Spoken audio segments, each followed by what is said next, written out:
One of the saddest aspects of the reaction to this report was the way in which some politicians, head teachers and commentators slammed it so quickly. It was blatantly obvious that they could not possibly have read the report.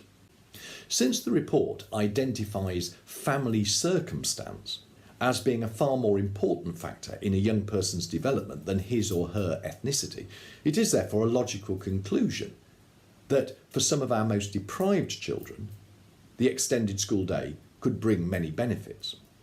Many issues of inequality are caused by factors other than racism, by family circumstance, socioeconomic background, geography, or the degree of integration.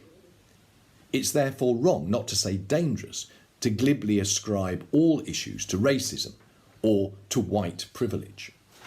Poverty, underachievement, deprivation apply to groups within the white majority just as much, and in some cases even more, than to ethnic minorities. Strong early years support, good schools and evidence-based interventions can improve educational outcomes across all groups and partly overcome these other factors. Or put more prosaically, a rising tide really can raise all boats.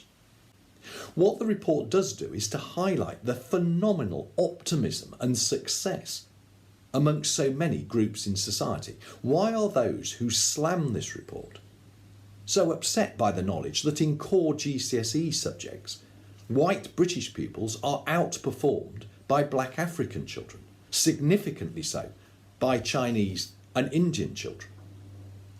Why don't we shout from the rooftops that proportionally more black African children and more black Caribbean children progress to university than white British pupils? And that disparity is even greater when we consider pupils on free school meals.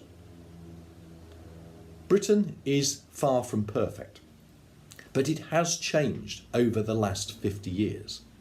And for children of all backgrounds, it is categorically clear that education is the passport to a brighter future.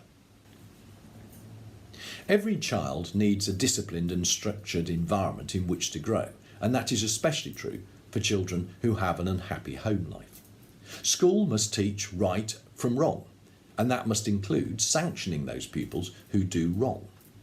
The report repeats the line from the current Ofsted framework that exclusion is a vital tool for maintaining discipline in schools. Actually, children from ethnic minorities are less likely to be excluded from school. Chinese and Indian children are the least likely to be excluded.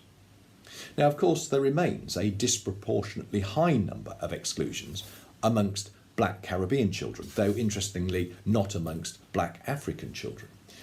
But as the 2019 Timpson Review of Exclusions reveals, there are wider factors behind exclusions other than ethnicity: SEND, poverty, family environment, and poor mental health. Like many schools, my approach to behaviour was to have a clear-cut behaviour policy. We did not permit violence, theft, or rudeness. And we excluded pupils who hit other pupils, who stole something, or who were rude to teachers. Ethnicity had nothing to do with it. The report quite rightly dismisses negative attempts to decolonise the curriculum, which is both academically suspect and also positively damaging to social cohesion.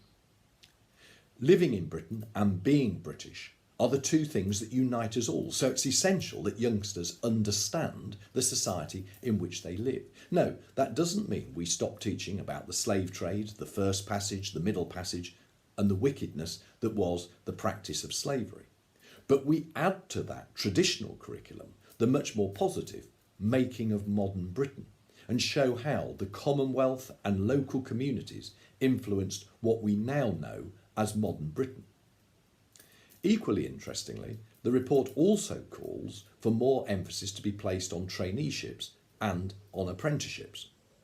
For far too long, the 40% plus of the population which fails to get good GCSEs has almost been ignored. Quality vocational education will help far more to achieve and to be successful in life. It's crucial that we attract and retain the best teachers and leaders in our schools. They must be appointed on the grounds of merit and ability, because to appoint on any other grounds is simply to disadvantage all pupils. We must also attract more teachers from ethnic minorities, not least because, of course, good role models are so important. But this situation is improving. The report states that 86% of teachers are white, 14% from ethnic minority backgrounds, and those figures are not far different from the findings of the 2011 census. Less encouraging, however, is the situation with governance, as only 6% of governors are non-white, so schools clearly need to do much more to attract governors from the communities which they serve.